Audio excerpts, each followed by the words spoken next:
and it turns out that her father died. And and she told me in reverse that they shocked him back and heated him back up. And by this time they had inserted an alien within him. And she was always afraid of her father. And it was a very difficult relationship. But they use and revivify dead people. If they're not too bad, they can bring them back. They prefer that to cloning, I believe. I think clones fall apart too easily. Clones don't seem to hold up. Yeah. It's the undead. Now let's talk about the religious involvement here.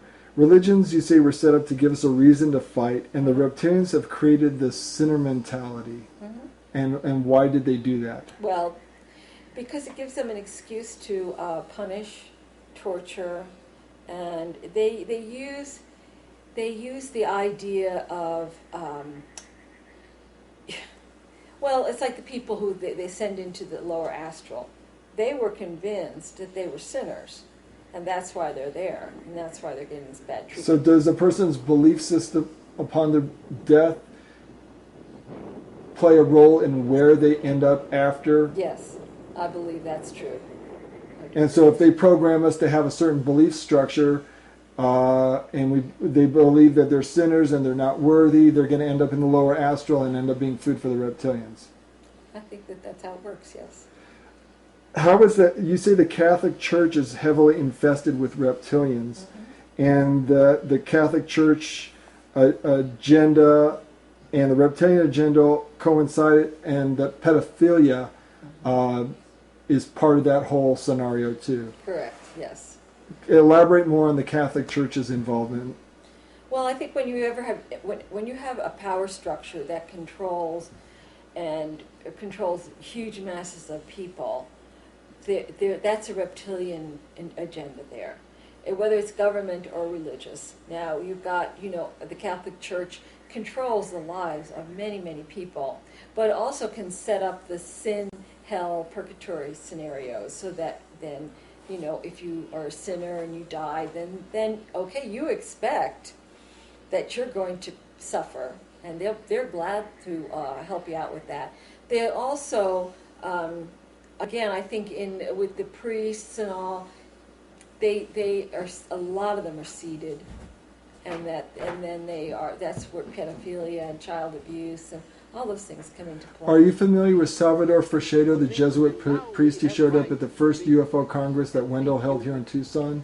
Well, Salvador Freixedo spoke at the Congress, and he said that there was a race of beings that lived, a race of ETs that lived off of our blood, and that used Colosseum events to suck out energy out of people, that they were involved with the Aztecs and the Mayas, and that the sacrifices that were made there were also to feed these ET beings. Absolutely. Does that sound like... It's all part of the same thing.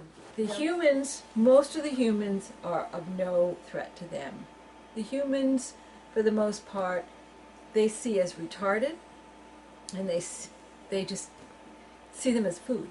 They're just like hamburger. That's what they call them. They're just cattle on the hook. Cattle. Sheep, cattle. Now the Pleiadians who got stuck here, that's a different story. They know that we're all trying to wake up.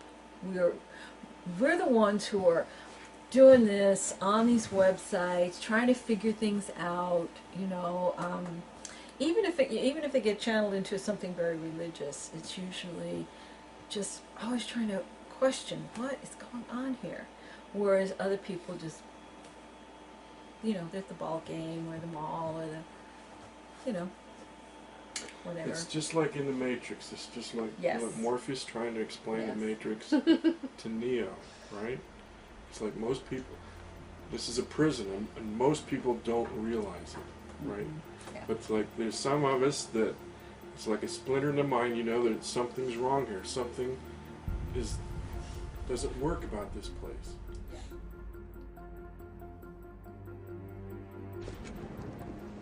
Let me tell you why you're here. You're here because you know something. What you know you can't explain, but you feel it. You felt it your entire life, that there's something wrong with the world. You don't know what it is, but it's there. like a splinter in your mind, driving you mad. It is this feeling that has brought you to me. Do you know what I'm talking about? The Matrix. Do you want to know what it is? The Matrix is everywhere. It is all around us. Even now, in this very room. You can see it when you look out your window or when you turn on your television. You can feel it when you go to work, when you go to church, when you pay your taxes. It is the world that has been pulled over your eyes to blind you from the truth. What truth? That you are a slave, Neo. Like everyone else, you were born into bondage, born into a prison that you cannot smell or taste or touch. A prison for your mind.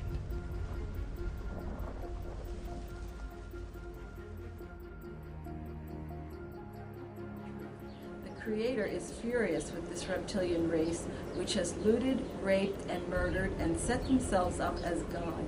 They have claimed to be God, and most of the planet is bowing down to dragons in disguise. But this is the power of the one source. Without that great force, this world would turn into the blackest of nightmares.